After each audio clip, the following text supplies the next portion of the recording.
Hi Superhumans, you know what time it is. It's teen time. Ow! Damn it! That was so hard. Okay, I'm gonna put this down.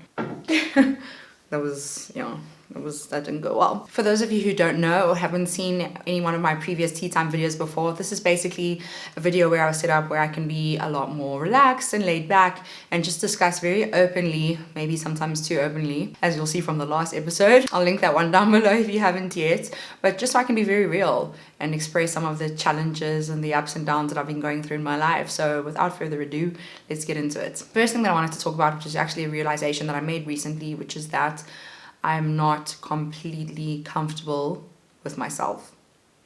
Now, this came to me as a big surprise. I was actually at a music festival and I was preparing to play my set, which was supposed to be at 7 in the morning. For those of you who don't know, I produce music and I also get to play out at some shows. My genre of choice at the moment is drum and bass, but I'll put some links down below if you want to check that out. But basically, I was in my tent and I was just sort of listening to music, trying to get into the vibe and playing something a little bit more chill because we had like some raving bangers that were playing before.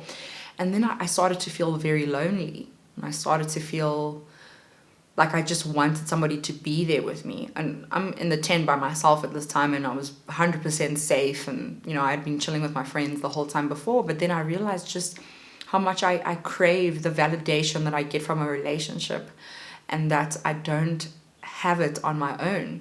And I think that's why I was a serial dater for so long. It's because being in a relationship can validate or can give you a sense of validation for the way that you are as a person. And that's what I was deriving from it. And I think it was just a big realization that dawned on me of the fact that, like, whoa, you know, why is it that I seek so badly to have somebody here comforting me, to be able to talk about things, to have somebody reaffirm the way that I'm thinking and what I'm doing and support me? I don't think I'm comfortable with the fact that I'm not comfortable with it. So I think it's a good thing that I'm single for the time being. I think that I probably should be for a while and just focus on really starting to provide that validation for myself. It's not fair to put a strain on somebody and make them make you feel like you're good enough, which I didn't realize that I was doing for all of my partners before, but I realized it in the tent that day. The second thing that I realized this week was that for some reason, it always feels in my life like there is something wrong. And I actually want to ask you guys a question. Please tell me, do you have the same feeling where no matter what, things can be going so awesome in one area of your life or things can be really improving in another area of your life, but there's always a niggling feeling of something not being okay? I mean, there's specific things. It's not just like a feeling of something isn't okay. You know, that is more like an intuition feeling that comes up every now and again, but I trust that fully and I appreciate that. Specifically, it's more when there is like a particular issue. For example, if one of my friends isn't replying to me for a week or two, if you're watching, you know who you are.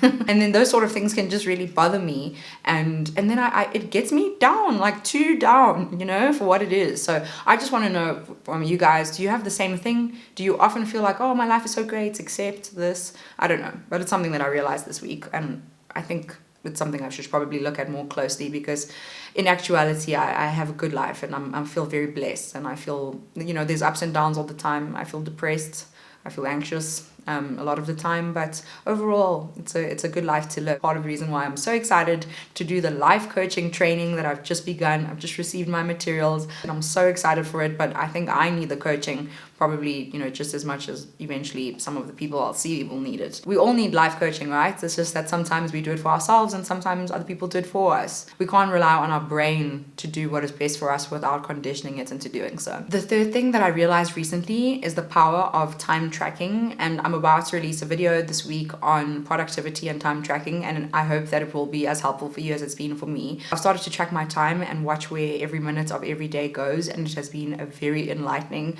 exercise, and I would seriously encourage you to do the same. But do check out that video that will be launched on Sunday. I think that you'll really enjoy it. And then the last thing I wanted to speak about, which is something a little bit more positive, which is just that I've realized that I've become a lot braver in the recent months. I think, you know, sometimes you're brave and sometimes you're strong. I don't think I'm always strong, but I think I've become very brave. I don't run away from things as much as I used to before. I don't know if you guys have read a book called The Untethered Soul, and maybe I should do a separate video on that topic. Michael Singer speaks about how we sometimes create fear when we're trying to avoid pain. And that book illuminated so much to me about the way that I was navigating through my life, trying to prevent all of these situations that were bringing about pain and creating big fears as a result. And I'm just very grateful to feel that of late I'm no longer running away from those things, and I'm trying to just elicit so much from life and trying to just grow as much as I possibly can. And sometimes that means directly running towards the things that I'm fearful of, and it actually brings so much joy and satisfaction, and I'm very grateful for that at the moment. So that's pretty much all I wanted to chat to you about in this video. Let me know in the comments down below if you enjoy these tea time real talk videos. I love being a little bit more relaxed, and for you guys to get to see just sometimes how disheveled I can be. Let me know what you want to see more of in the comments down below. I'd really appreciate that. Otherwise, I hope you have an awesome week. Goodbye. Oh my goodness, I completely forgot I had tea.